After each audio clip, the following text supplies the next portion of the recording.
इसको प्रारंभ कर रहे हैं। तो आज से ईश उपनिषद प्रारंभ होगी। ईश उपनिषद, इसका अर्थ क्या है? उपनिषद मतलब उप यानी पास में रहना, निषद यानी बैठना। तो दिव्य ज्ञान जो हमें ईश के पास ले जाए, जो हमें ईश के पास ले जाता है, उसे ईशोपनिषद कहते हैं। ईश यानी कौन है? भगवान। ईश यानी ईश, ईश्वर, नियंता, उनको ईश कहते हैं। तो ईश्वर का अर्थ होता है नियंता, और ईश उपनिषद का अर्थ है जो हमें उन नियंता या भगवान के पास हमें ले जाए। इन पूरे 18 मंत्रों में कृष्ण का कहीं नाम नहीं है, इसको आप जान लीजिए। लेकिन फिर भी ये मंत्र, और ज्यादातर लोग ईश उपनिषद को इस तरह भी प्रस्तुत करते हैं कि बताया गया है कि भगवान निराकार है, जैसे इसके श्लोक आएंगे। Do we have that list? वो श्लोकों का जो कल भेजा था रेडी है? अच्छा, ठीक है। कम से कम क्वेश्चंस के जो थे कल हमने 50 सेट्स दिए थे, वो कहाँ पर है?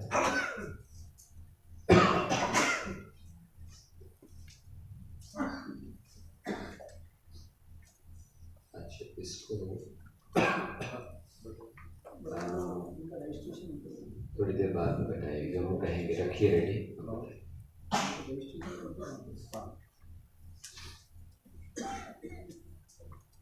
ओके, तो ईश के पास ले जाए। तो इन 18 मंत्रों में हालांकि भगवान का सीधा सीधा वर्णन नहीं है, जैसे अन्य श्लोकों में भागवत में हम देखते हैं, तो इसमें नहीं है। और कई लोग इसको इस तरह प्रस्तुत करते हैं कि जैसे इससे भगवान निराकार है ऐसे प्रकट होता है। जैसे भाग इसका एक श्लोक आएगा, तन्ने जति तत् जति तत् दूरे तदंतिके, कि भगवान पास भी हैं, दूर भी हैं, अंदर भी हैं, बाहर भी हैं। तो इस तरह के श्लोकों को लोग इस तरह के मंत्रों के द्वारा वो बताते हैं कि देखिए भगवान निराकार है। लेकिन प्रभुपाद ने बहुत सुंदर तात्पर्य देकर ये स्थापित किया है कि ये सारे श्लोक भगवान के साकार रूप की ओर निर्देश करते हैं। तो हमें उसको उसी तरह से समझने का प्रयास करना है, तब सही दृष्टि में ईशोपनिषद होगा, अर्थात हम ईश के निकट जाएंगे। तो इसलिए यहाँ आप देखेंगे कि ज्यादातर तात्पर्यों में आगे प्रभुपाद ने भी कृष्ण का नाम बहुत कम इस्तेमाल किया है।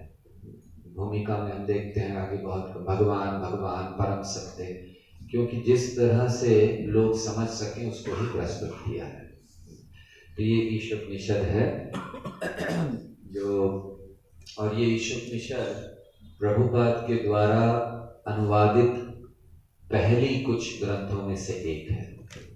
श्री प्रभुपाद ने जब यहाँ पर कुछ ग्रंथ भारत में ही अनुवाद किए थे जाने से पहले, अमेरिका जाने से पहले, उनमें से ये पहला ग्रंथ है प्रभुपाद ने जो ईशोपनिषद को किया था। बैक टू गॉडहेड मैगजीन में ये आया था, जब प्रभुपाद के जाने के पहले बैक टू गॉडहेड मैगजीन में इसके एक भाग को छापा गया था। तो उस समय प्रभुपाद ने जो पहला, कई पहले ग्रंथों में से एक है जो प्रभुपाद ने यहाँ अनुवादित किए थे। और साथ ही साथ ये एक ही ऐसा उपनिषद है जिसमें जो गौड़ीय वैष्णव हैं उनमें से किसी वैष्णव आचार्य ने इस पर टिप्पणी दी है। उपनिषद तो बहुत सारे हैं, कितने उपनिषद हैं कोई जानते हैं? 108 उपनिषद है, उनमें से 10 प्रमुख माने जाते हैं। और उन 10 में से वैसे 2 उपनिषदों पर किसी गौड़ीय वैष्णव आचार्य ने टिप्पणी दी है। एक है ईशोपनिषद और दूसरा है गोपाल तापनी उपनिषद। तो ये, लेकिन ये ईशोपनिषद 10 प्रमुख उपनिषदों में से एक है।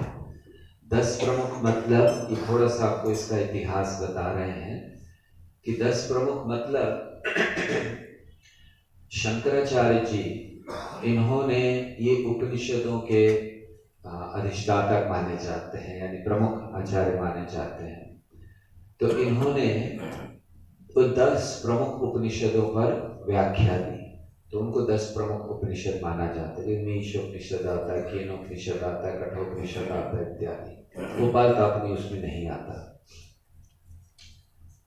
तो किसी भी संप्रदाय को प्रामाणिक होने के लिए कुछ चीजों की आवश्यकता होती है।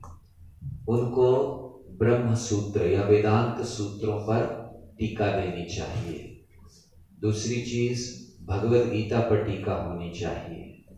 तीसरी चीज जो 10 प्रमुख उपनिषद हैं इन पर टीका होनी चाहिए। और चौथी चीज विष्णु सहस्त्र नाम पर टीका होनी चाहिए। प्लीज थोड़ा सा भी क्लास के बाद आप सब बैठ जाइए, जो भी है रोक दीजिए, कोई चिंता नहीं, थोड़ा डिस्टर्ब हो रहा है, प्लीज बात नहीं कीजिए। जो भी आपका मैनेजमेंट एडमिनिस्ट्रेशन जब स्टॉप कर दीजिए थोड़ा।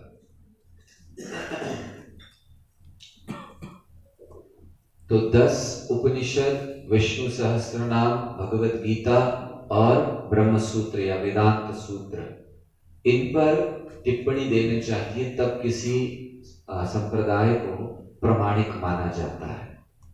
शंकराचार्य जी ने किया, अन्य संप्रदाय के आचार्यों ने जैसे मध्वाचार्य इत्यादि इन्होंने किया।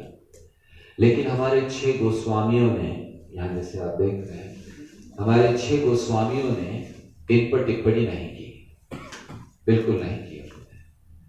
तो क्यों नहीं की?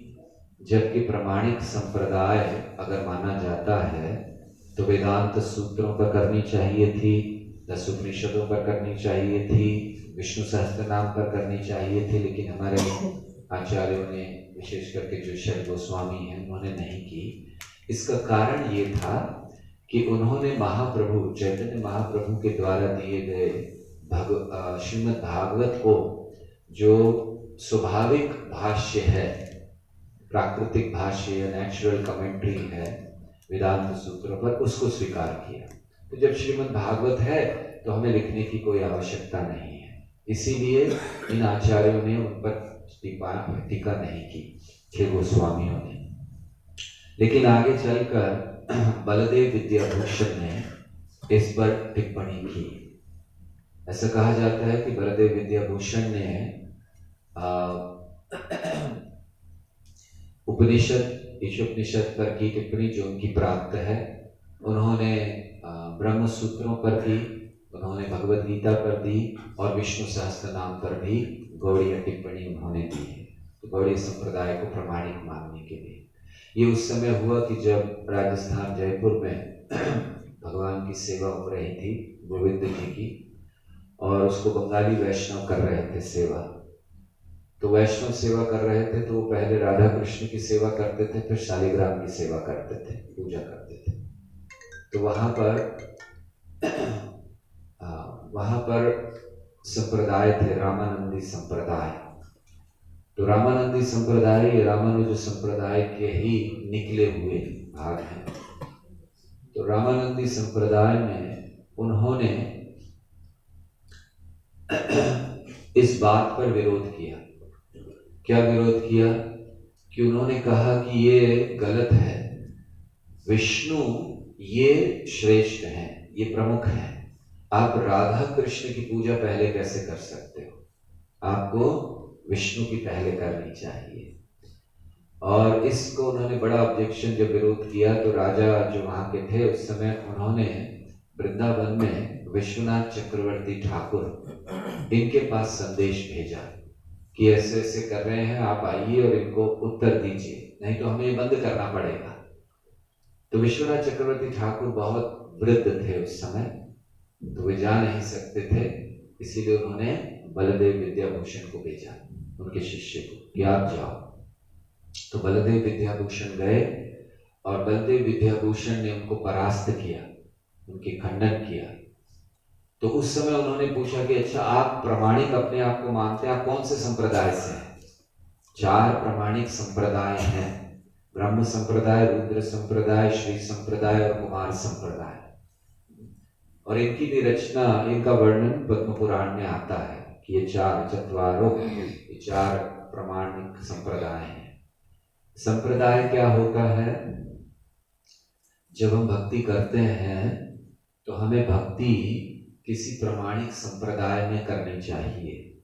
मन से की गई भक्ति ये भगवान को प्रसन्न नहीं करती। रूप गोस्वामी कहते हैं, श्रुति स्मृति पुराण आदि पंचरात्रम विधिं विना एकांत की हरेर भक्ति उत्पादेव कल्पते। आप हरि की भक्ति कर रहे हैं, भगवान की भक्ति कर रहे हैं, लेकिन अगर नियमों से नहीं कर रहे, श्रुति स्मृति पुराण आदि मतलब शास्त्र में बताए नियम के अनुसार नहीं कर रहे हैं, पंचरात्रम विधिं विना एकांत की हरेर भक्ति, तो ये हरि भक्ति उत्पादेव कल्पते, केवल उत्पात लाएगी आपके जीवन में, समाज में और सारी दुनिया में। और यही हम लोग देखते हैं। आपने देखा होगा कई गुरु तथा कथित गुरु हैं जो क्या क्या नहीं करते हैं, फिर कुछ हो जाता है, उनके सारे अनुयायी और लोग स्वीकार करते हैं। सबसे बड़ी मूर्खता ये है। भक्ति सिद्धांत सरस्वती ठाकुर समझाया करते थे कि इस जगत में दो तरह के लोग हैं, एक वो जो धोखा देते हैं और दूसरे हमारे जैसे जो धोखा खाते हैं। तो कैसे कैसे आप देखते हो लोग गुरु बने हुए हैं, कोई पिक्चरों में काम कर रहे हैं, कोई गाने गा रहे हैं, कोई गानों पर डांस कर रहे हैं। आपको शायद आपको भाग्य यहाँ इतने नहीं होंगे, लेकिन हम लोग अलग अलग जगह में जाते हैं तो वहाँ सब देखना पड़ता है। तो ये जो जितने सारे गुरु हैं ये क्या है? पंचरात्रम विधिं विना, शास्त्र को जब त्याग देते हैं, परंपरा में नहीं आते हैं प्रामाणिक, तब फिर स्वाभाविकता वो भटक जाते हैं। परंपराएं क्या हैं? बड़ा सरल है। हम लोग कॉलेज जाते हैं पढ़ाई करने के लिए, बहुत से कॉलेज होते हैं, लेकिन उनमें वो सारे कॉलेज एक यूनिवर्सिटी से बंधे होते हैं, या 2 यूनिवर्सिटी, 4। तो ऐसे भगवान ने 4 यूनिवर्सिटी स्थापित की है। यूनिवर्सिटी क्या करती है? सिलेबस सेट कर देती है, उसको कोई टीचर बदल नहीं सकता। आप में से अगर कोई कॉलेज में पढ़ाते हैं तो आपको पता होगा कि आपको कॉलेज में जाकर वही पढ़ाना है जो यूनिवर्सिटी में सेट किया हुआ, बस उतना ही। क्या बदल सकते हो? अपने मन से पढ़ा सकते हो? नहीं। तो 4 यूनिवर्सिटी भगवान ने सेट कर दी। पहली यूनिवर्सिटी सेट की श्री संप्रदाय, जो लक्ष्मी जी से आता है। श्री यानी लक्ष्मी, तो लक्ष्मी से प्रारंभ होता है। भगवान लक्ष्मी देवी को ज्ञान देते हैं, लक्ष्मी देवी फिर आगे हमें ज्ञान देती हैं, तो वो संप्रदाय शुरू हो जाता है। गुरु शिष्य परंपरा, संप्रदाय मतलब गुरु शिष्य परंपरा। भगवान ने एक शुद्ध भक्त को ज्ञान दिया, फिर उन्होंने अन्य को, ऐसे करते करते परंपरा आ गई। इसको परंपरा कहते हैं, या गुरु शिष्य परंपरा या संप्रदाय। तो श्री संप्रदाय लक्ष्मी जी से प्रारंभ हुआ, और फिर कुमार संप्रदाय, 4 कुमारों से। ब्रह्मा जी के 4 पुत्र हुए, आप लोग जानते हैं ना ये सब। लक्ष्मी देवी को तो जानते हैं, उनका वर्णन करने की आवश्यकता नहीं, उनको सब जानते हैं ना। दीपावली के दिन दरवाजे खोल कर रखते हैं, लक्ष्मी आनी चाहिए। नारायण बाहर रहे लेकिन लक्ष्मी अंदर आ जानी चाहिए। करते हैं ना आप सब? दीपावली के दिन लक्ष्मी पूजा करते हैं कि नहीं करते हैं? हाँ, करते थे। अच्छा, धन्यवाद। तो अभी कोई लक्ष्मी पूजा नहीं करते, बंद कर दिया? अपमान कर रहे हो लक्ष्मी जी का। ये तो आप लोग बाहर के जगत में जो भक्त नहीं है वो केवल लक्ष्मी जी का पूजन करते हैं, और वो भी गणेश लक्ष्मी साथ में रखकर करते हैं। हमने एक बार प्रश्न किया कि ये गणेश लक्ष्मी को साथ में रखने का क्या उद्देश्य है? ना तो वो पति पत्नी है, ना पुत्र और माता है, तो आप साथ में क्यों रखकर करते हो? और केवल लक्ष्मी की क्यों करते हो? नारायण कहाँ गए? तो सब लोगों को इस जगत में लक्ष्मी चाहिए, नारायण नहीं। राम राज्य चाहिए, राम नहीं चाहिए, है ना? कितना बुरा है कि हम लोग केवल लक्ष्मी की पूजा करें, नारायण को नहीं करें। जैसे मान लीजिए आप किसी के घर में जाएं, दरवाजा खटखटाएं, कोई दरवाजा खोले तो सामने देखे कोई युवक खड़ा है, और वो युवक कहे कि आज मेरे घर में पार्टी है रात को, तो आपको मैं इनविटेशन देने आया हूँ, लेकिन आप मत आइएगा, केवल आपकी पत्नी को भेजिएगा। क्या होगा? अच्छा लगेगा उसको? बोलेगा हाँ हाँ। वो बोलेगा कोई बात नहीं, बहुत अच्छा। वो एक थप्पड़ लगाएगा। तो हम लोग भी यही करते हैं, नारायण को बोलते हैं आप उधर रहिए, आपकी लक्ष्मी धन चाहिए। लक्ष्मी इस जगत में जो हम लोग देखते हैं, दरअसल कई प्रकार की लक्ष्मियां हैं। एक है महालक्ष्मी, भगवान के धाम में रहती है। फिर राजलक्ष्मी जो राजाओं के पास होती है, और मर्त्य लक्ष्मी जो गृहस्थों के पास होती है। ये अलग अलग लक्ष्मी भी ऐसे नहीं, आप मत सोचिए कि वही लक्ष्मी वो भगवान की सेविका आपके पास आ गए, तो उनके भी रूप है। तो इस तरह हम लोग चर्चा कर रहे थे कि ये पहला जो लक्ष्मी देवी को तो आप सब जानते हैं, तो उनका वर्णन नहीं। 4 कुमार, उनसे एक संप्रदाय शुरू हुआ। ये 4 कुमार कौन है? ब्रह्मा जी के पुत्र हैं। ब्रह्मा जी के, ब्रह्मा जी ने जब सृष्टि करनी चाहिए, ब्रह्मा जी का काम है सृष्टि करना। पहले ब्रह्मा जी प्रकट हुए, उनका जन्म कैसे हुआ ब्रह्मा जी का? हाँ, महाविष्णु के नाम। महाविष्णु, गर्भोदक्षाय विष्णु, क्षीरोदक्षाय, तीनों में से किसका? पक्का? गर्भोदक्षाय निश्चित? हो, लॉक कर दिया जाए। आप लोग लगता है बड़ा जुआ खेलते हैं। गर्भोदक्षाय विष्णु से, तो उनकी माता कौन है? कौन है? ब्रह्मा जी की माता कौन है? आपको नहीं पता? माता पिता का नाम बताइए ब्रह्मा जी के।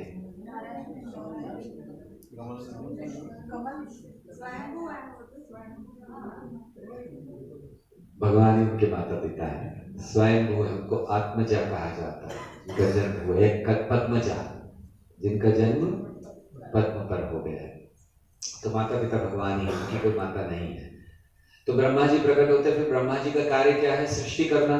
ब्रह्मा जी देखते हैं जगत में सारा अंधकार है, घबरा जाते हैं, तपस्या करते हैं, उसके बाद फिर सृष्टि प्रारंभ। तो पहले 4 कुमारों को प्रकट करते हैं अपने मन से। तो 4 कुमार प्रकट होते हैं। ब्रह्मा जी उनसे कहते हैं कि चलो आप तपस्या करो, फिर विवाह करना, और फिर प्रजनन करना, मतलब सृष्टि को बढ़ाना है, क्योंकि उस समय कोई नहीं है सृष्टि में, तो काम है। तो ये चारों मना कर देते हैं। चारों करते पता, अपने पिता को बोलते हैं आपको जीवन का लक्ष्य पता नहीं क्या है? हमें क्यों ये शादी करने के लिए कह रहे हो? हम तो बड़े हो, आप ब्रह्मचर्य आप बोल रहे शादी करो, ये सब तो छोड़ो, हम तो बड़े ही नहीं होंगे, जैसे हैं वैसे रहेंगे। 4-5 साल के बालक बस वैसे ही घूमते हैं, वो नग्न। 5 साल का बच्चा नंगा घूमता है तो कोई उसको कहता नहीं है क्या, पुलिस में नहीं देता। तो 5 साल के छोटे से बालक हैं, ऐसे ही घूमते हैं। क्यों? उन्होंने अपने पिता से कहा कि आपको जीवन का लक्ष्य नहीं पता, आप हमें कहते। पहले ऐसा था, विशेष करके सतयुग इत्यादि में, कि अगर किसी को विवाह भी करना होता था तो पहले जाकर तपस्या करनी पड़ती थी। आप ये भागवतम में सुनेंगे कि दक्ष प्रजापति ने 10,000 पुत्रों को उत्पन्न किया। तो आप ये मत सोचिएगा कि 10,000 होते कैसे थे, वो उनको शक्ति दी गई थी, वो प्रजापति है। तो 10,000 पुत्रों को उत्पन्न किया, उनसे कहा कि जाओ तपस्या करो क्योंकि विवाह करना है। फिर उसके बाद और ऐसे कई काफी लंबी कथा है, उसमें नहीं जाएंगे। तो आप सोचिए कि विवाह के पहले तपस्या करनी पड़ती होती थी। आज ये नहीं है नियम। क्यों नहीं है?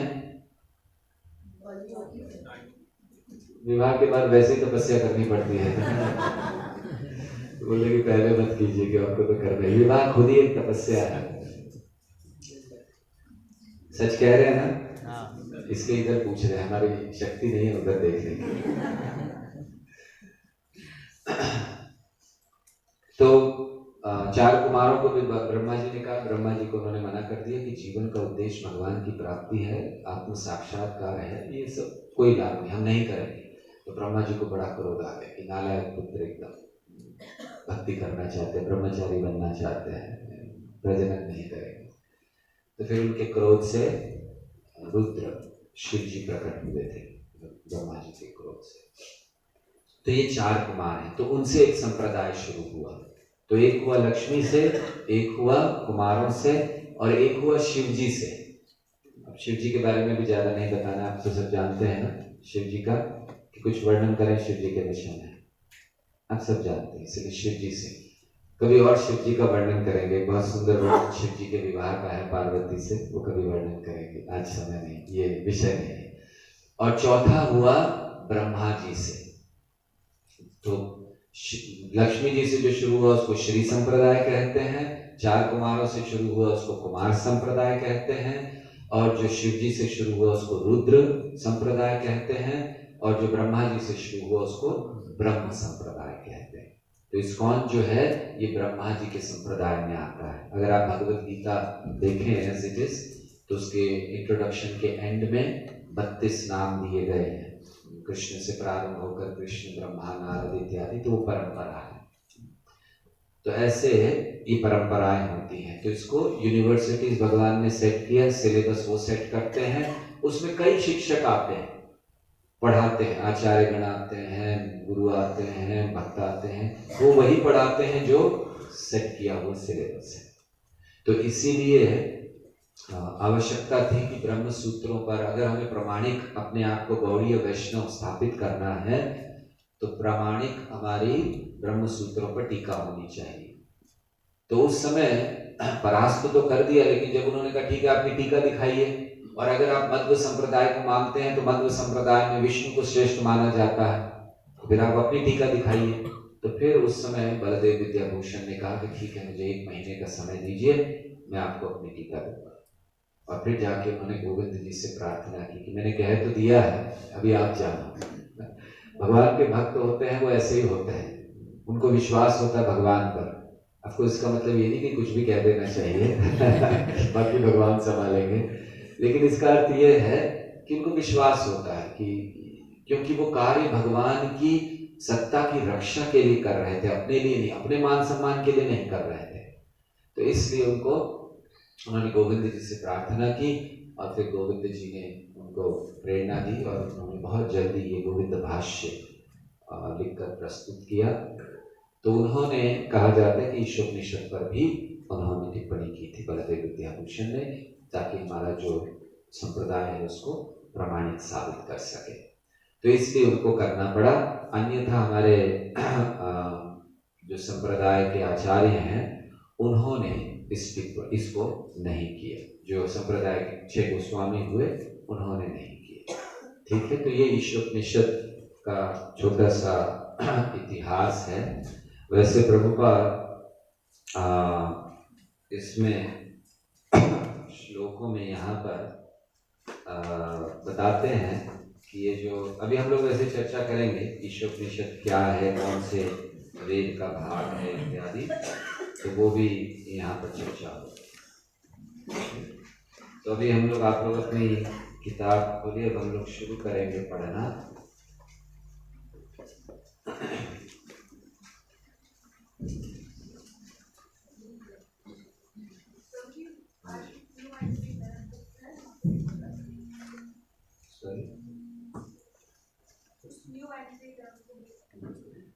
बुक्स है हमारे पास और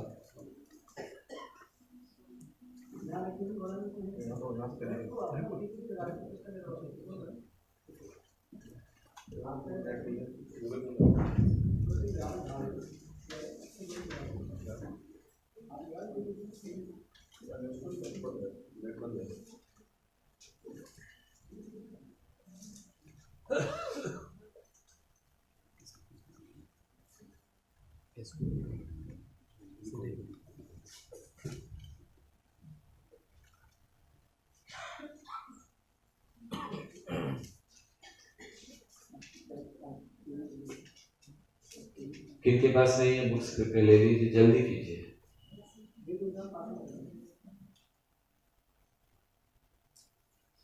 ओके, सो अभी हम लोग इंट्रोडक्शन, भूमिका जो है उस पर चर्चा प्रारंभ कर रहे हैं। और जब पहला मंत्र प्रारंभ करेंगे तो आपको इसका विभाग बताएंगे। ये जो 18 मंत्र हैं ये प्रमुखतः 4 भागों में बटे हुए हैं। पहले मंत्र पे आएंगे तो उसका विभाग बताएंगे।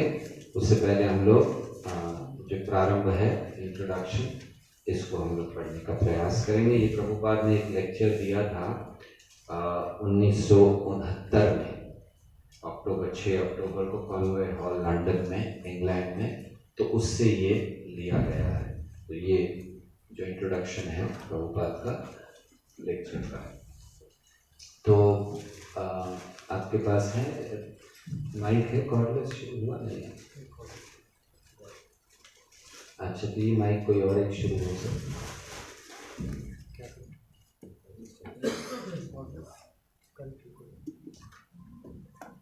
लोग पढ़ेंगे किसी किसी ये जो हम लोग क्या करेंगे कि आप उसको पढ़ेंगे, आप में से एक एक करके, एक ही कोई नहीं, एक थोड़ा सा कोई थोड़ा सा कोई, ऐसे एक एक करके आप लोग पढ़ेंगे, फिर हम लोग उसको समझने का प्रयास करेंगे। ऐसे हम लोग थोड़ा थोड़ा आगे जाएंगे, फिर पहले मंत्र पर आएंगे।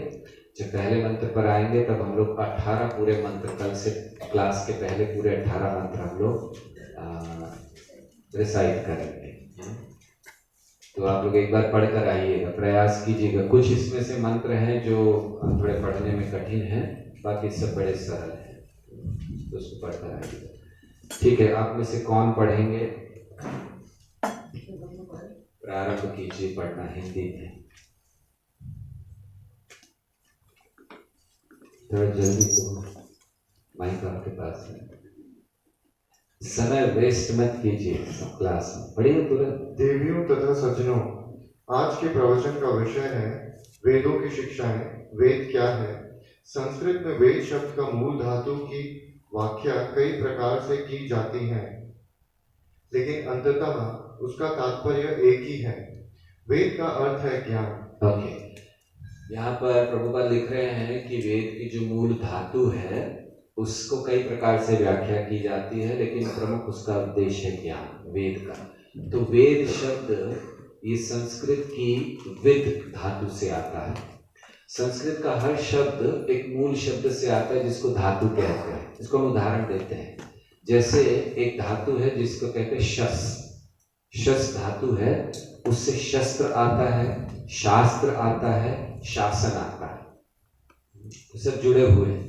शासन करने के लिए शस्त्र और शास्त्र दोनों की आवश्यकता होती है। जैसे भारत में सरकार चल रही है तो सरकार के पास संविधान है, वो शास्त्र है, और सेना है, वो शस्त्र है। तो शस्त्र, शास्त्र, शासन, ये शस धातु से आता है। तो ऐसे ही विद धातु से वेद आता है। तो विद का कई प्रकार से अर्थ किया गया है। ज्ञान प्रमुख अर्थ है, जैसे हम लोग कहते हैं ना विद्वान, विद्वान मतलब जिसको ज्ञान है, विद्वान कहा जाता है, तो उसको विद्वान, तो विद धातु वहां पे आती है। तो इसी तरह यहाँ प्रभुपाद कह रहे हैं कि इसको कई तरह से किया जा सकता है, तो उसके कई अर्थ दिए गए, जैसे ढूंढना, प्राप्त करना, ये सब विद का धातु का अर्थ है, लेकिन मूल अर्थ है ज्ञान। तो वेद शब्द का अर्थ है ज्ञान। जितना भी ज्ञान हम देख रहे हैं ये सब कहाँ से आता है? वेदों से आता है।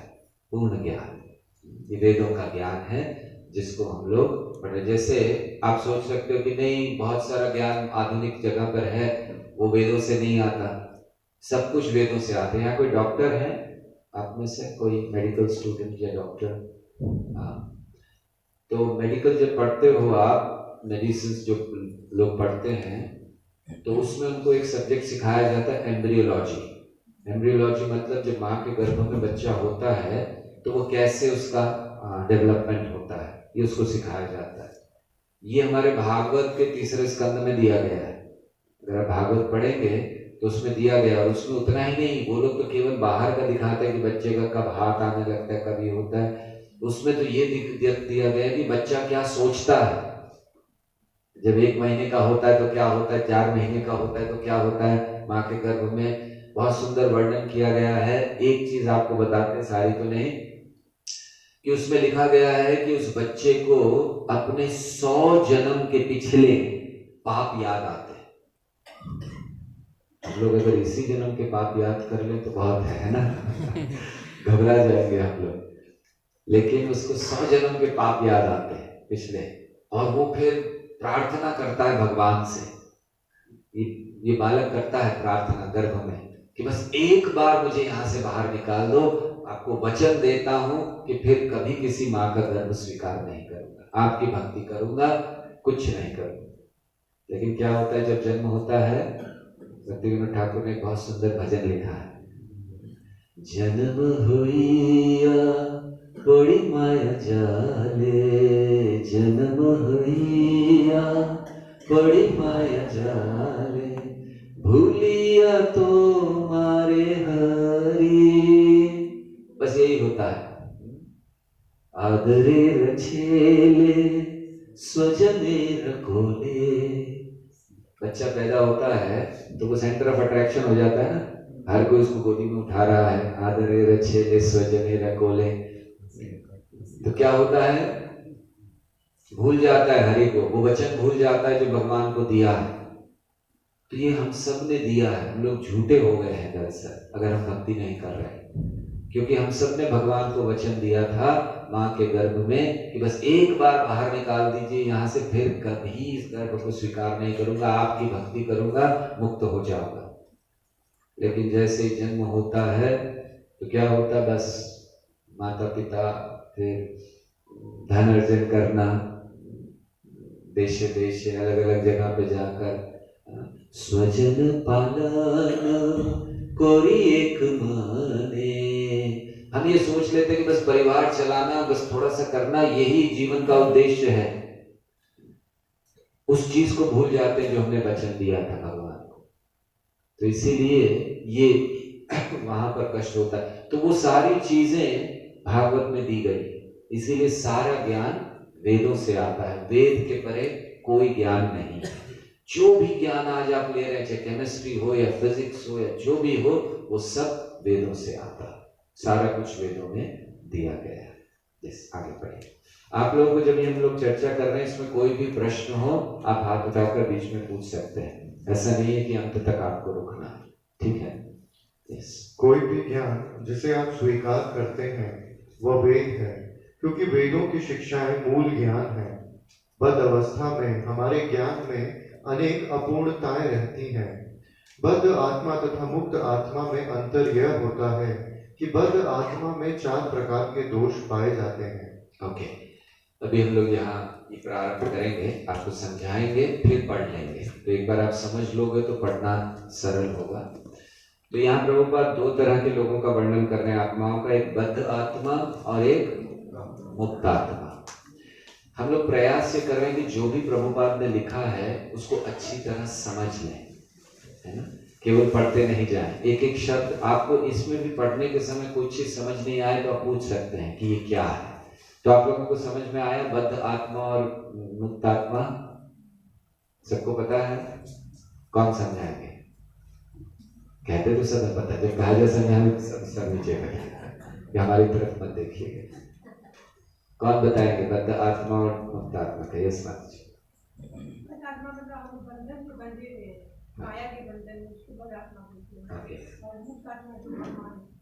भगवान है। बहुत अच्छा। और कोई एक्सप्लेनेशन? बद्ध आत्मा में 4 प्रकार के दोष हैं। ओके, और कोई? हाँ जी, हाँ जी। ओके, मुक्त आत्मा परे है। कहाँ रहते हैं? एड्रेस मतलब भगवान के धाम। ओके, और? हाँ जी। जो अपने को शरीर मानता है वो बद्ध आत्मा है, और जो शरीर नहीं मानता है, आत्मा मानता है, वो मुक्त आत्मा है। Very good. यस, आप हाथ ऊपर किया कीजिए, नहीं तो आकाशवाणी होती है, मैं पता नहीं होता कहाँ से आ रहा है।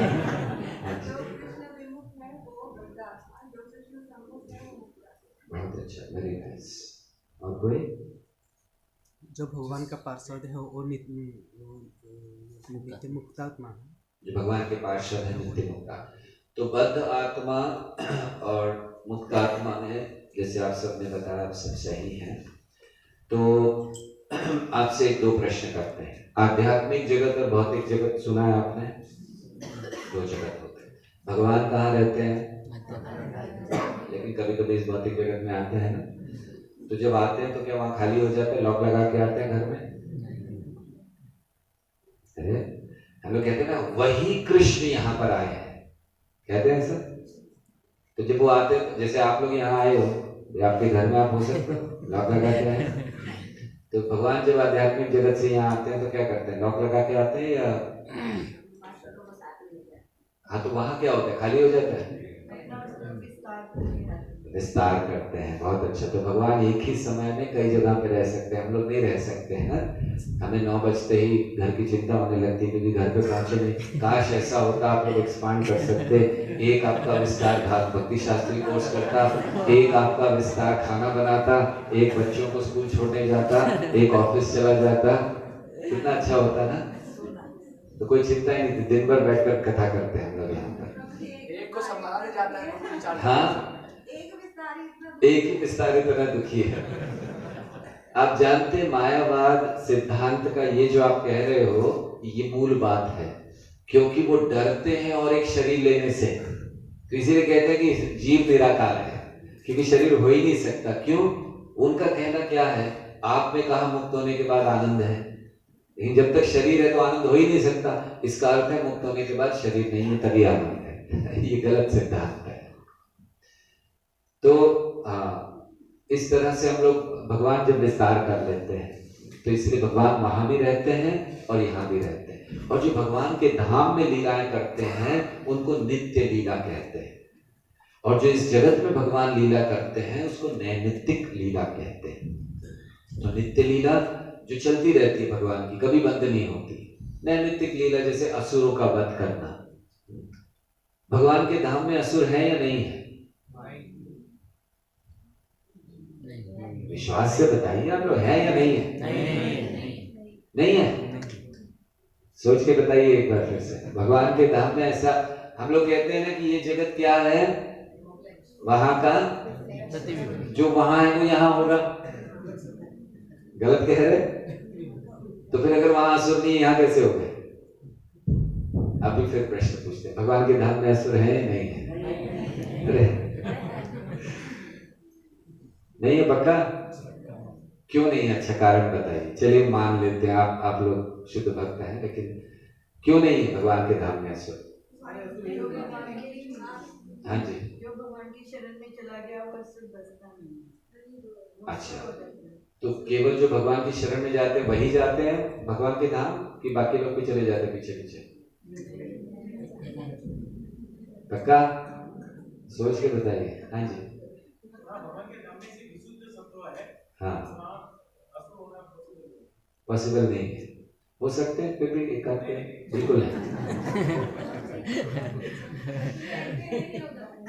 अभी किसी ने कहा बहुत अच्छा उत्तर, हम एक उत्तर दे देते हैं कि भगवान के धाम में असुर क्यों नहीं है, क्योंकि हम सब यहाँ बैठे हुए हैं। तो वहां कैसे हो सकते हैं? सही है ना? ओके, तो खैर ये चर्चा। तो बद्ध जीव वो हैं जो इस जगत में किसी न किसी कारण से बद्ध हैं। मुक्त जीव वो हैं जो भगवान के धाम में भगवान की लीला में उनका संग में रहते हैं, उनका सहयोग करते हैं। और फिर इन बद्ध जीवों में से जो भक्ति करके अपने आप को इन 3 गुणों से मुक्त कर लेता है, सगुणान समतीतैत्यान ब्रह्म भूयाय कल्पते, भगवद गीता में भगवान कहते हैं। तो वो व्यक्ति फिर गुणों के परे चला जाता है। कौन? जो भगवान की भक्ति करता है, तो फिर वो मुक्त कहलाता है। तो मुक्त आत्मा और बद्ध आत्मा में अंतर ये है कि बद्ध आत्मा अपने स्वरूप को नहीं जानता। जैसे आप सब जानते हैं कि आपका मूल स्वरूप क्या है? कोई जानते हैं? कभी स्वप्न में आया हो? नहीं, किसी ने बताया हो? हमारा मूल स्वरूप हमें कैसे पता चलेगा हम कौन हैं? सबको शीशे में देखने से पता चल जाता है हम कौन हैं, लेकिन हम मूल स्वरूप की बात कर रहे हैं भक्ति करने से। बहुत अच्छा। तो मूल स्वरूप जैसे जैसे हम भक्ति करते जाएंगे धीरे धीरे स्वतः प्रकट होगा। ऐसा नहीं है कि कोई आके आपको कहेंगे कि आपका मूल स्वरूप आप मोर हो आध्यात्मिक जगत में, नाचने शुरू करो। ये सब नहीं। जैसे जैसे भक्ति करेंगे धीरे धीरे स्वतः हमारा मूल स्वरूप, मतलब हम सबका आध्यात्मिक जगत में एक स्वरूप है, उसको हम अभी खोए हुए हैं, भूले हुए हैं। तो जब वो पुनः याद आएगा वो मुक्त अवस्था है। ठीक है? ओके, तो आगे बढ़िए। 4 दोषों का अभी चर्चा होगी। तो या तो हम लोग पहले पढ़ लें फिर उसको समझाएं, या पहले समझ लें और फिर पढ़ें? आपकी क्या इच्छा है? हाँ, पढ़ के समझे। पढ़ते पढ़ते समझे। ये अच्छा सॉल्यूशन है, पढ़ना शुरू कीजिए। पहला दोष यह है कि वह त्रुटियां करता ही रहता है। उदाहरणार्थ, हमारे देश में महात्मा गांधी अत्यंत महान पुरुष माने जाते थे, लेकिन उन्होंने अनेक त्रुटियां की। यहाँ तक कि अपने जीवन की अंतिम अवस्था में उनके सहायक ने उन्हें सावधान किया था, गांधी जी, आप नई दिल्ली की सभा में ना जाएं।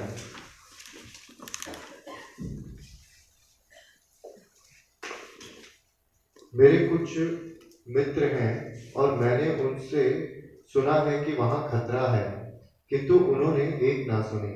उन्होंने जाने का हठ किया और वे मारे गए। महात्मा गांधी तथा राष्ट्रपति कैनेडी जैसे महान व्यक्ति भी ऐसे अनेक लोग हैं, त्रुटियां करते हैं।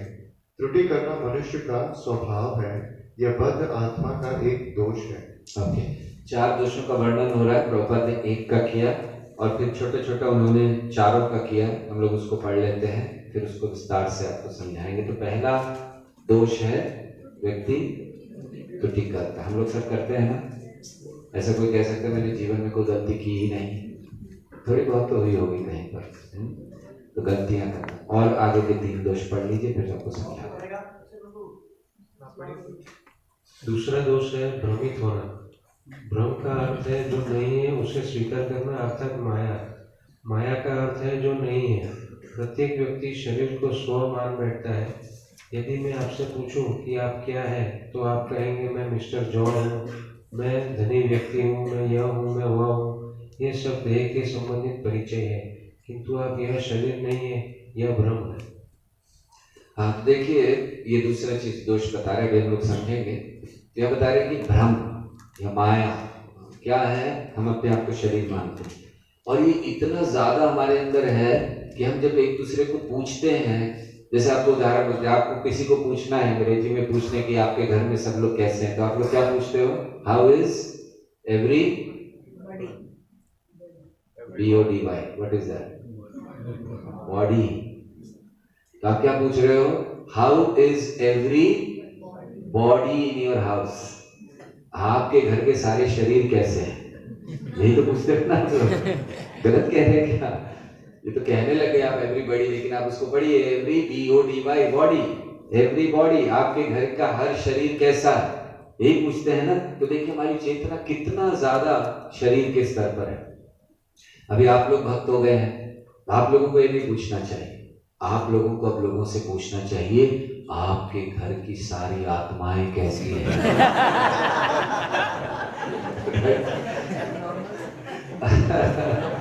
वो कहेगा मेरे घर में भूत है क्या? मगर प्रश्न तो यही सही है ना। कौन सा प्रश्न सही है? हाउ इज एवरी बॉडी और हाउ इज एवरी सोल? तो आपसे आप लोग पालन करेंगे? हाँ या ना? किसी को भी मिली उसको पूछिए आपके घर की सारी आत्माएं कैसी? हाँ जी, टोन भी यही रहना चाहिए ताकि वो मतलब वो इफेक्ट आना चाहिए। हाँ, माला करना तुरंत शुरू कर देगा। यस, आगे पढ़िए। तीसरा दोष है धोखा देने की प्रवृत्ति। प्रत्येक व्यक्ति में दूसरों को ठगने की प्रवृत्ति पाई जाती है। कोई व्यक्ति पहले दर्जे का मूर्ख क्यों न हो, किंतु वह भी अत्यंत बुद्धिमान होने का दिखावा करता है। यद्यपि यह पहले कहा जा चुका है कि वह भ्रांति में है और त्रुटियां करता है, लेकिन वह सिद्धांत बनाता है। मैं सोचता हूँ कि यह ऐसा है, वह वैसा है, लेकिन उसे अपनी खुद की स्थिति का भी ज्ञान नहीं होता। वह दर्शन पर पुस्तकें लिखता है, यद्यपि वह अपूर्ण है। यही उसका रोग है, यही धोखाधड़ी है। तीसरा चीज है धोखा देना। वो तो हम लोग बिल्कुल नहीं देते हैं। किसी ने दिया धोखा आज तक किसी को? बचपन से देते हैं। स्कूल नहीं जाना है, पेट दर्द हो रहा है। हमने तो किया था, पता नहीं आपने किया कि नहीं किया। स्कूल नहीं जाना है, पेट दर्द हो रहा है, और जब स्कूल का टाइम खत्म हो गया तो बच्चा खेल रहा है। माँ ने पूछा क्या हुआ? वो पेट दर्द ठीक है। तो बचपन से धोखा देने की आदत है हम लोग के अंदर, इनबिल्ट है। यस, आखिरी पढ़िए, चौथा, फिर चर्चा शुरू करें। अंतिम बात यह है कि हमारी इंद्रिय अपूर्ण है। हमें अपनी आंखों पर बड़ा गर्व रहता है। प्रातः कोई व्यक्ति चुनौती देगा, क्या तुम मुझे ईश्वर दिखा सकते हो, लेकिन क्या आपके पास ईश्वर का दर्शन करने के लिए आंखें हैं भी? यदि आपके पास आंखें नहीं है तो आप उनके दर्शन कभी नहीं कर सकोगे। यदि एकाएक कमरे में अंधेरा हो जाए तो आप अपने हाथों को भी नहीं देख सकते, ये तो आपके पास देखने की शक्ति ही क्या है। अतः हम अपनी इन अपूर्ण इंद्रियों से ज्ञान वेद प्राप्त करने की अपेक्षा नहीं कर सकते।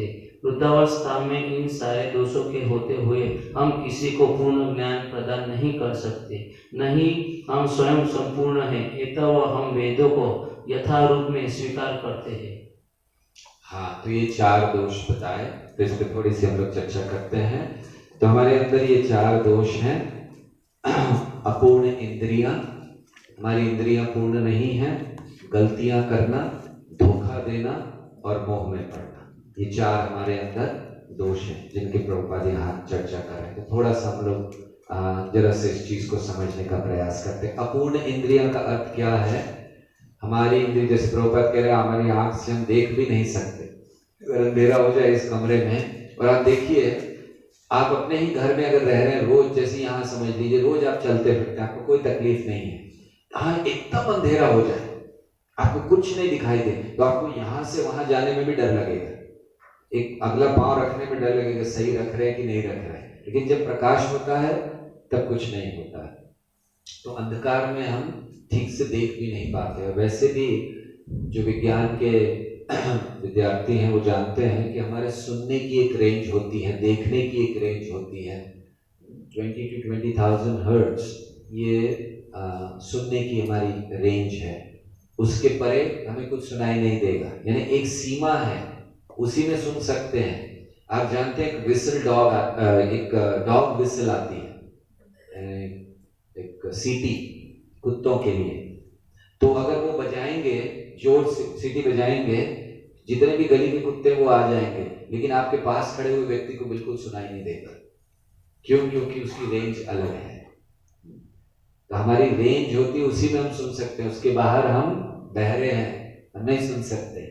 देखने की भी हमारी रेंज है, जितना देख सकते हैं बस उसके बाहर हम देख नहीं सकते। तो कभी कभी जो वैज्ञानिक होते हैं वो कहते हैं कि हम चंद्रमा को देख रहे हैं इत्यादि, लेकिन जो आप टेलीस्कोप इत्यादि इस्तेमाल करते हैं उसके लिए भी आंखों की जरूरत है, तो फिर से अपूर्ण ज्ञान होता है। तो प्रभुपाद ये समझा रहे हैं कि जो अपूर्ण इंद्रियों से ज्ञान लिया जाता है वो पूर्ण नहीं हो सकता, वो सदैव अपूर्ण रहता है, क्योंकि हमारी इंद्रियां ही अपूर्ण हैं। दूसरा दोष यहाँ जैसे प्रभुपाद ने उदाहरण दिया गांधी जी का, कि उनको कहा गया था नहीं जाए, फिर भी वो गए। तो ऐसे हम लोग हर कोई हम लोग गलतियां करते हैं और गलतियां होती ही रहती हैं, ये बद्ध जीव का स्वभाव है। आप बिना गलती किए रह ही नहीं सकते। ऐसा आप सोचिए कि आपने पिछले 2 दिन में कोई गलती की है? हाँ या ना? पिछले 1 घंटे में की। एक बार हम ऐसे लोगों से पूछ रहे थे कि आपने कभी कोई जीवन में पाप किया है? चलिए आप लोगों से भी पूछ लेते, कोई जीवन में पाप किया है? बड़े ऑनेस्ट लोग हो आप लोग। तो एक व्यक्ति ने कहा मैंने बिल्कुल कोई पाप नहीं किया, कोई पाप नहीं किया। मैंने कहा शरीर है वही प्रमाण है कि हम पापी हैं, नहीं तो शरीर क्यों होता है? हम तो मुक्त होते, भगवान की जगत में होते, शरीर है वही प्रमाण है कि हम पापी हैं।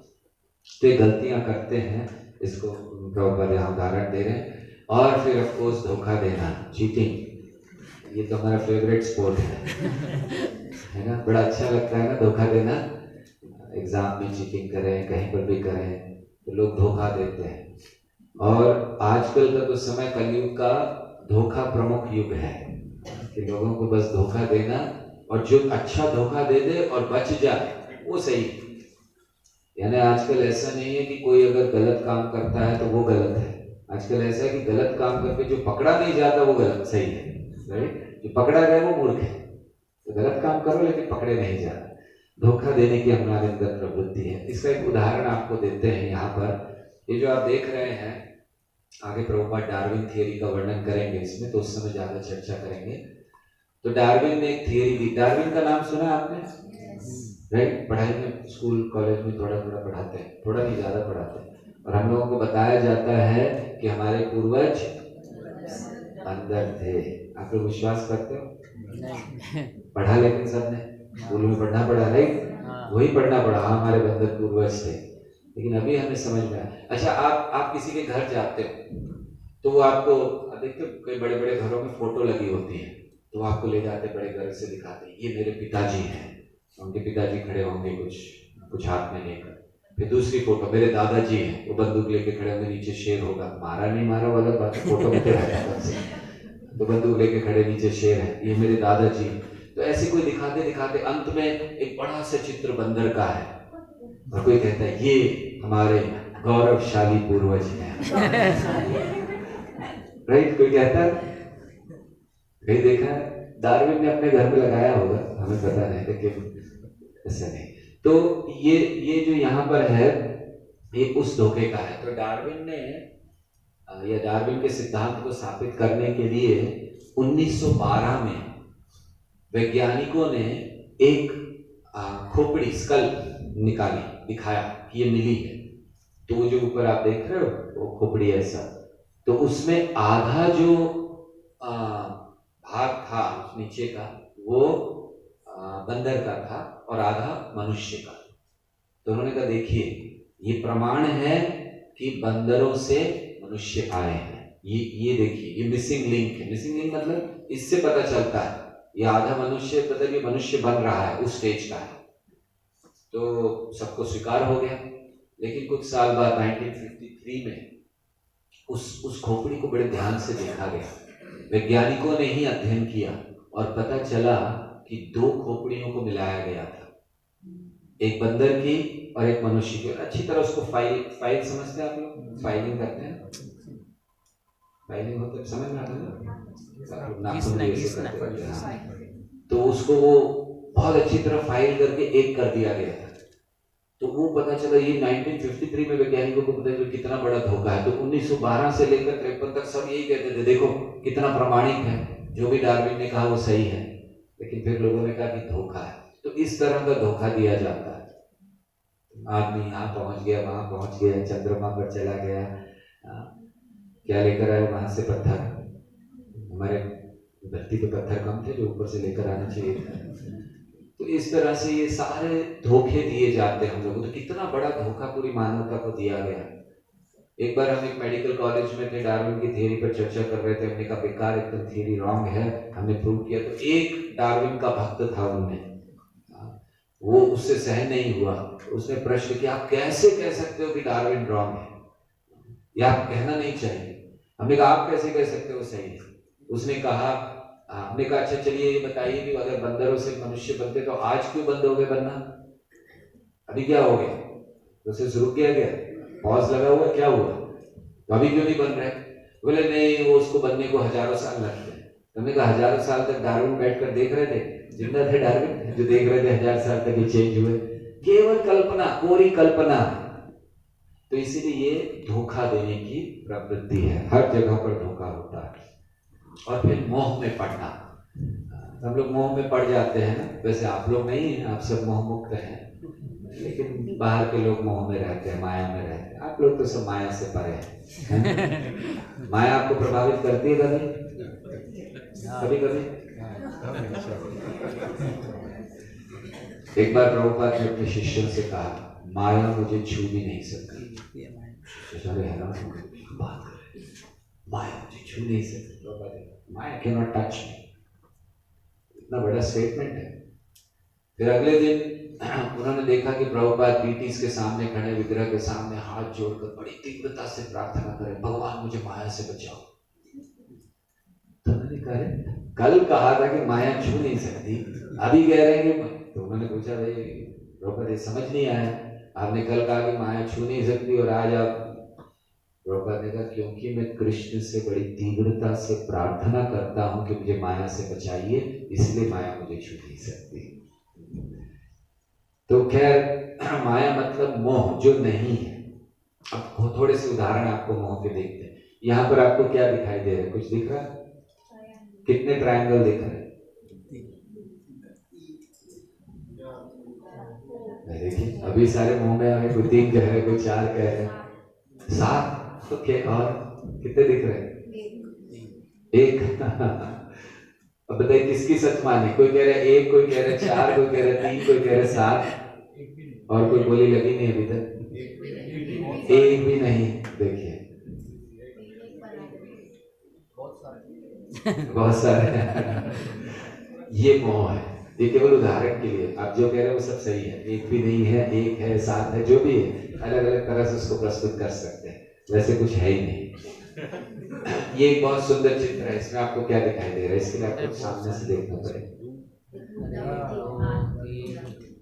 बुढ़ा बुढ़ी, थोड़ा अच्छे शब्द इस्तेमाल करने चाहिए। वृद्ध।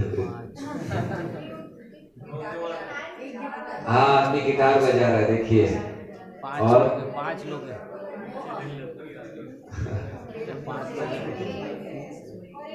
हाँ, गेट में लेडी बैठी हुई है, ये सब दिख रहा है। हाँ। और साथ में उसके चित्र भी हैं, 2 बुढ़ा वृद्ध लोग हैं, 2 वो भी दिख रहे हैं। ठीक है, तो ये क्या है? सत्य क्या है? बहुत अच्छा, थैंक यू, वेरी नाइस। आप लोग एकदम एक्सपर्ट हो गए।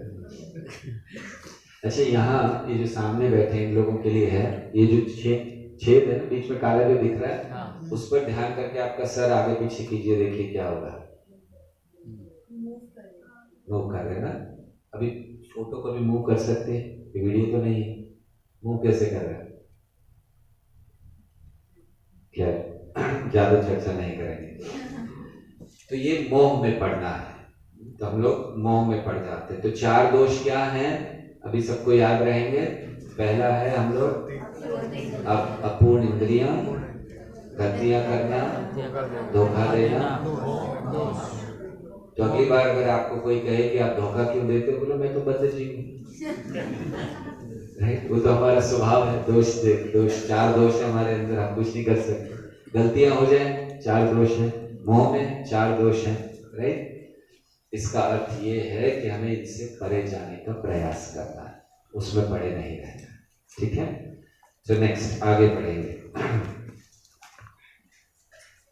आप वेदों को हिंदू कह सकते हैं, लेकिन हिंदू नाम विदेशी है।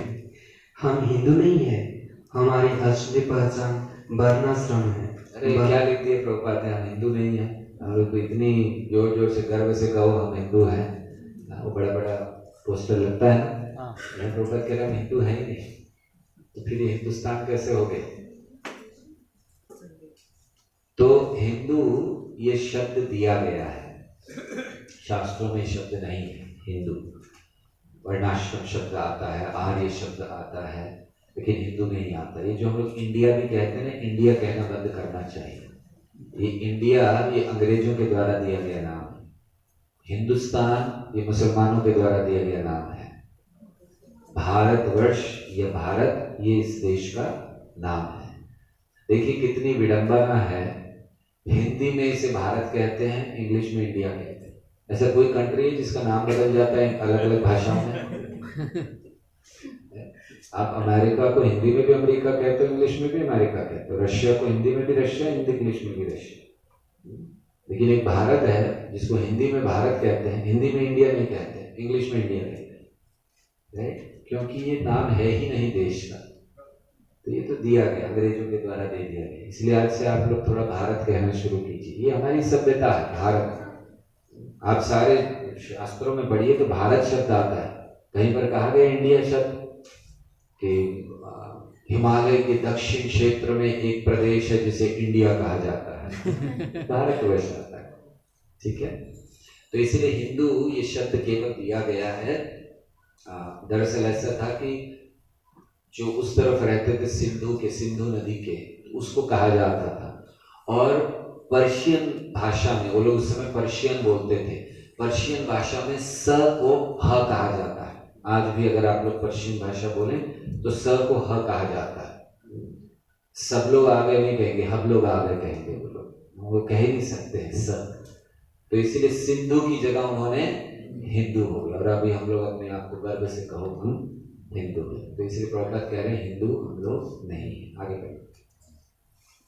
वर्णाश्रम वेदों के उन अनुयायियों का सूचक है, जो मानव समाज में वर्ण तथा आश्रम के 8 विभागों को स्वीकार करते हैं। 4 विभाग समाज के हैं और 4 विभाग आध्यात्मिक जीवन के हैं। यह वर्णाश्रम कहलाता है। भगवत गीता 4 नंबर 23 नंबर श्लोक में कहा गया है, ये विभाग सर्वत्र पाए जाते हैं क्योंकि ये ईश्वर द्वारा सृजित है। समाज के विभाग है वर्णाश्रम, क्षत्रिय, वैश्य तथा शूद्र। ब्राह्मण अत्यंत बुद्धिमान वर्ग है, उन मनुष्य का सूचक है जो यह जानते हैं कि ब्रह्म क्या है। इसी प्रकार क्षत्रिय का प्रशासक वर्ग बुद्धिमान मनुष्य का अन्य वर्ग है। तब वैश्य अर्थात व्यापारी वर्ग जात आता है। यह प्राकृतिक वर्गीकरण सर्वत्र पाया जाता है। यही वैदिक सिद्धांत है और हम उसे स्वीकार करते हैं। वैदिक सिद्धांत स्वयं सिद्ध सत्य के रूप में स्वीकार किया जाता है। ओके, अभी प्रभुपाद यहाँ वेदों के लक्षणों को आगे कुछ समय तक कहेंगे। आपसे विनती अपनी अपनी बुक्स में मार्क कीजिए कि वेद क्या है। तो जैसे यहाँ पर क्या कहा गया, स्वयं सिद्ध प्रमाण है, उनको किसी की आवश्यकता नहीं है प्रमाण के लिए। तो ऐसे कई चीजें आएंगी, आप लोग मार्क करते जाइएगा। क्योंकि उनमें कोई त्रुटि नहीं हो सकती, यही स्वीकृति है। उदाहरण, भारत में गौरव को शुद्ध माना जाता है, फिर भी गौरव पशु का मल है। गोबर पशु का मल है। एक स्थान पर आप यह वैदिक आदेश पाएंगे कि यदि आप मल को छू लेते हैं तो आपको तुरंत स्नान करना होगा। लेकिन दूसरे स्थान पर यह कहा गया है कि गाय का मल गोबर शुद्ध होता है। यदि आप किसी अशुद्ध स्थान को गोबर से लीप दें तो यह शुद्ध हो जाता है। हम साधारणतया यह तर्क कर सकते हैं, यह विरोधाभास है। वास्तव में सामान्य त्रुटि में यह विरोधाभास लगता है, लेकिन यह गलत नहीं है, यह तथ्य है। कलकत्ता के एक प्रमुख विज्ञानी तथा डॉक्टर ने गोबर का विश्लेषण करके यह पता लगाया है कि इसमें समस्त रोगागुणाशक गुण पाए जाते हैं। हाँ, तो यहाँ पर वर्णन कर रहे हैं प्रभुपाद कि वर्णाश्रम जो धर्म है वो प्रमुख है। तो अपने आप को हिंदू, हम लोग वैसे उसमें नहीं आते, वर्णाश्रम में आते हैं। 4 वर्ण और 4 आश्रम है। 4 वर्ण है ब्राह्मण, क्षत्रिय, वैश्य और शूद्र। और 4 आश्रम है ब्रह्मचारी, गृहस्थ, वानप्रस्थ और संन्यास। तो 4 आश्रम, इन्हीं में हम लोग विभाजित हैं, इन्हीं में रहना चाहिए। तो या तो हम लोग ब्राह्मण, क्षत्रिय इत्यादि हों। ये जो विभाजन है ये समाज को ठीक से चलाने के लिए है, ये समाज को बांटने के लिए या किसी को प्रमुख बनाने के लिए नहीं है। समाज सुचारू रूप से चले इसीलिए ये विभाग किए गए हैं। ठीक है, तो यहाँ पर एक उदाहरण देकर प्रभुपाद समझा रहे हैं गोबर का, कि गोबर वैसे तो किसी प्राणी का मल है और नियम ये है कि अगर हम लोग कभी मल को स्पर्श भी कर ले तो हमें स्नान करना पड़ता है। लेकिन वही गोबर को भगवान का अभिषेक किया जाता है। जब भगवान का अभिषेक होता है तो गोबर गोमूत्र से अभिषेक किया जाता है। कृष्ण भी तो खेलते थे ना गोबर में, है ना। हम लोग सब कृष्ण के भक्त हैं, लेकिन गोबर देख के छी करते हैं हम लोग, है ना, बदबू आती है। कृष्ण खेला करते थे, छोटे से बच्चे थे, भागते थे, एक बछड़े की पूंछ पकड़ लेते थे, बछड़ा भागता रहता था, सब गोबर गोमूत्र में से कृष्ण को लेके जा रहा था। तो कृष्ण बड़े आनंद से करते। तो हम लोग तो कृष्ण भक्त हैं, तो हमें तो गायों से प्रेम होना चाहिए। लेकिन गायों से प्रेम है, गाय अच्छी लगती है, दूर से फिल्म में भी अच्छी लगती है, लेकिन जब गोबर और गोमूत्र आता तो हमें लगता है छी छी छी, बड़ा बदबू आता है ना। कॉस्मेटिक्स हमें बड़े अच्छे लगते हैं, जो लोग लिपापोती करते हैं पूरा, वो तो बड़ा अच्छा लगता है हमें। हाँ, लेकिन वो गोबर, अफकोर्स कोई सोचता नहीं कि गोबर गोमूत्र लगाएं जरा कुछ अच्छा। भगवान का अभिषेक कर लेते, अपना नहीं करेंगे, नहीं लगाएंगे। तो लोगों को बड़ा शौक है वो लिपा पोत क्या मेकअप करने का। पीओपी सच में लोग इतना कभी कभी मेकअप करते हैं।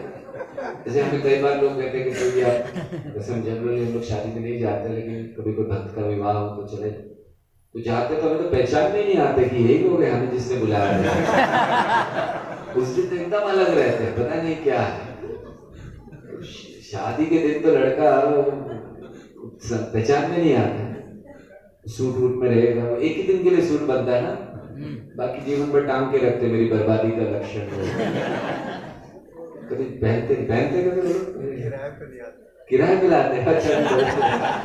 प्रभु जी आप हम लोग को टीज मत करो। हाँ हम लोग को टीज मत करो, आपने तो शादी की नहीं। आप समझ रहे हैं, आप कह रहे हैं कि प्रभु जी हमारे हृदय की वेदना ऐसे ही बाहर क्यों आप निकाल रहे हैं। हम लोग यहाँ आए सारी वेदना को त्यागने के लिए, और आप फिर से वही चीजें, वो हम आपका दुख समझ सकते हैं। कितने दुख से इन्होंने ये कहा, देख लीजिए, जानते हैं जले पे नमक नहीं छिड़का।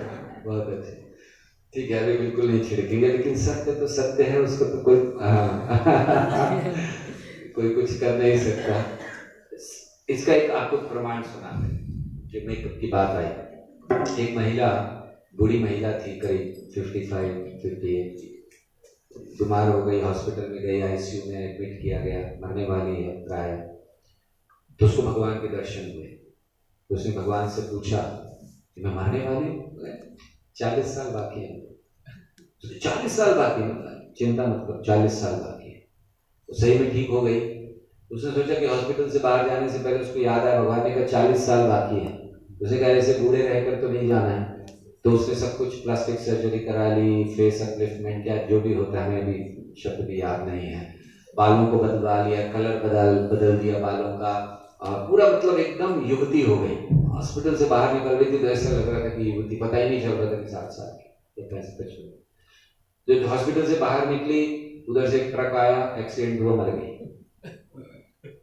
तो उसको बड़ा आश्चर्य, उसको भगवान के पास गई मरने के बाद, फिर से उसने बोला भगवान से कहा कि आपने कहा था कि 40 साल बाकी है, मैं मर कैसे गई? भगवान ने कहा पहचाना नहीं ना, इतना मेकअप कर रखा है। तो इसीलिए वो कभी कभी डेंजरस होता है, आप लोग संभालिए उसे। ओके सर, आगे हम लोग चर्चा करें इसकी, थोड़ा सा बस पढ़ेंगे। हम चाहते हैं कि हमने कल देखा था कि 9:15 बजते ही सब आप लोग जाने की तैयारी में होते हैं, तो हम सोच रहे हैं कि थोड़ी जल्दी समाप्त कर दें ताकि आप लोगों को ज़्यादा विलम्ब ना हो। तो ये जो आखिरी भाग है वेदों के विषय में है, उसको पढ़ लेंगे, और फिर ये जो प्रमाण की बात है, प्रत्यक्ष, अनुमान और शब्द, कल चर्चा करेंगे। कोई पढ़े, किसके पास है माइक? हाँ जी। भारत में यदि कोई ऐसे माता जी को भी दे सकते हैं पढ़ने के लिए, लेकिन हाँ ये मतलब फिर वो विरोध नहीं हो जाए यहाँ पर, नारी मुक्ति कल झंडे लग जाए। हाँ जी। भारत में यदि कोई व्यक्ति किसी दूसरे व्यक्ति से कहता है तुम्हें यह करना चाहिए, तो दूसरा व्यक्ति यह कह सकता है तुम क्या कहना चाहते हो? क्या यह कोई वैदिक आदेश है जो मैं बिना तर्क के तुम्हारा कहना मान लूं?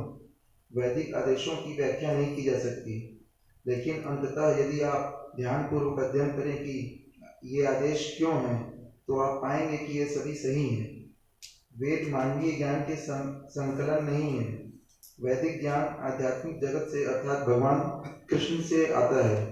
वेदों का अन्य नाम श्रुति है। भगवान से ये वैदिक ज्ञान आता है, ये कैसे पता चलता है? भगवान से आता है वैदिक ज्ञान।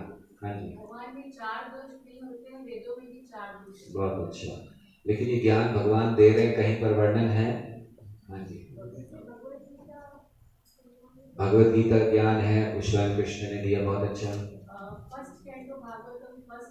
तेने ब्रह्म हृदय आदि कवये, बहुत अच्छा। और ब्रह्मा जी को ब्रह्म तेने ब्रह्म हृदय आदि कवये।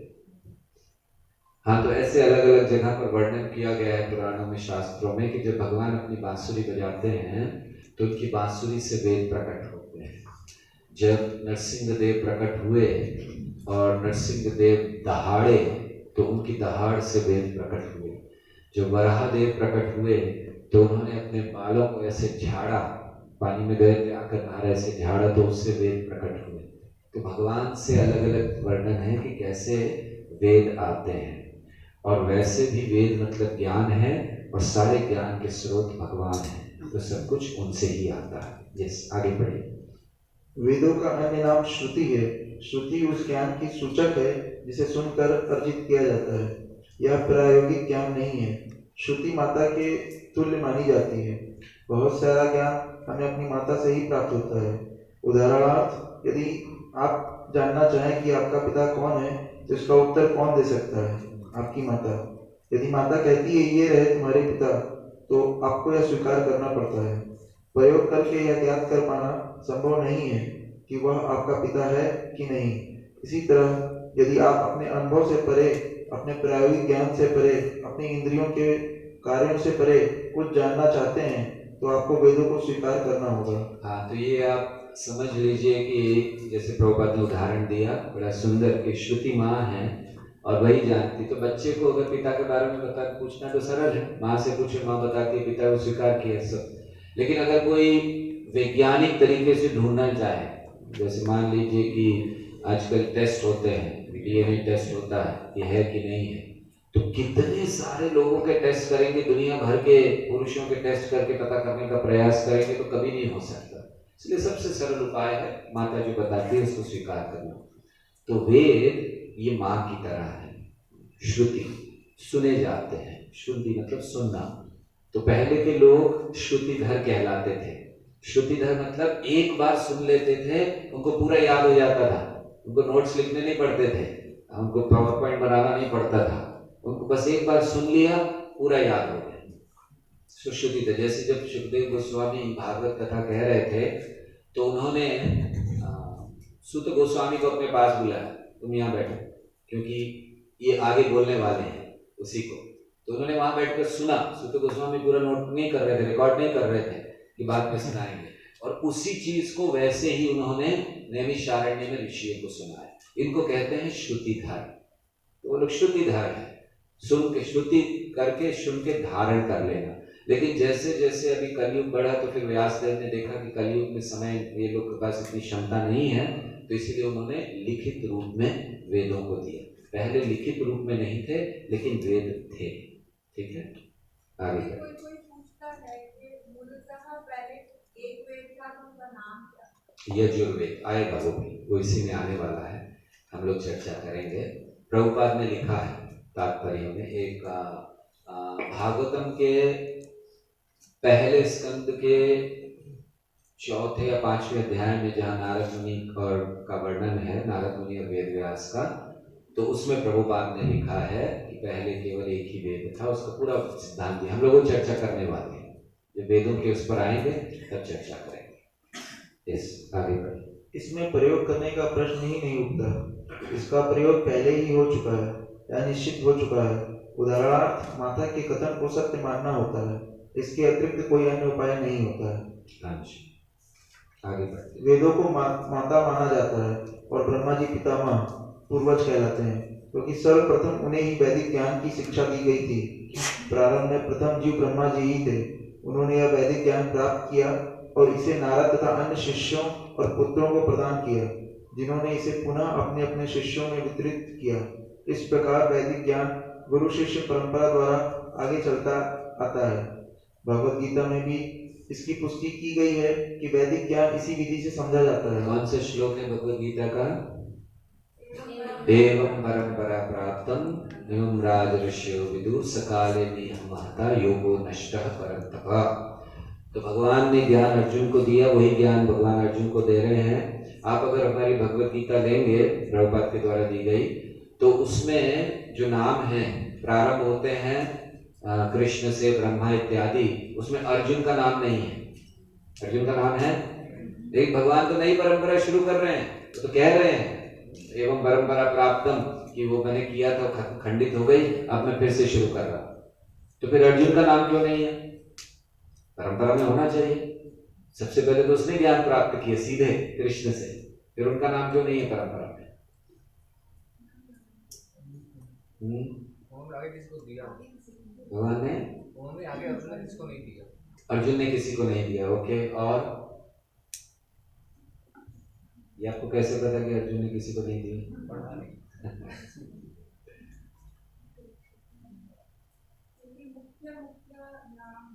मतलब अर्जुन मुख्य नहीं है, अर्जुन बाहर, अर्जुन ने वेदों पे टिप्पणी नहीं की। ओके, लेकिन जितने भी आप 32 नाम पढ़ेंगे उन सब ने वेदों पे टिप्पणी नहीं की। आचार्य की भूमिका में नहीं है। आचार्य की भूमिका में नहीं है, क्यों नहीं? क्षत्रिय थे। ओके, बहुत अच्छे। तो अच्छी बात है ना, तो उसको नाम सबसे पहले आना चाहिए। ये तो हमने उल्टा कह दिया। उसके अनुसार तो सबसे ऊपर नाम होना चाहिए, परम भक्त परम मित्र है। भगवान कहते हैं ना कि ज्ञान में तुम्हें दे रहा हूँ, भक्तोसी में सखा चेति रहस्यम एतदुत्तमम्। ये रहस्य इसलिए बता रहा हूँ क्योंकि तुम मेरे भक्त हो, सखा हो, फिर उसका नाम तो सबसे पहले आना चाहिए, फिर क्यों नहीं? ओके, हम बता रहे। भगवान ने भगवद गीता में कहा कि परंपरा नाश हो जाती है, ज्ञान लुप्त हो जाता है, फिर से उसको प्रारंभ कर। 2 तरह की परंपराएं होती हैं, एक राज ऋषियों की परंपरा और दूसरी साधुओं की परंपरा। साधुओं की परंपरा का कभी नाश नहीं होता, कभी खंडित नहीं होती, कहीं ना कहीं एकाध चलते रहते हैं। लेकिन राज ऋषियों की परंपरा खंडित हो जाती है जब कोई राजा प्रमाणिक नहीं होता। जैसे हम लोग ने कई राजाओं के नाम सुने हैं, वेण थे इत्यादि, तो जिन्होंने धार्मिक कार्यों को बंद करा दिया। तो राज ऋषि, जो परंपरा भगवान कह रहे हैं और जो परंपरा वो शुरू कर रहे हैं, वो राज ऋषियों की परंपरा है। और जो नाम भगवत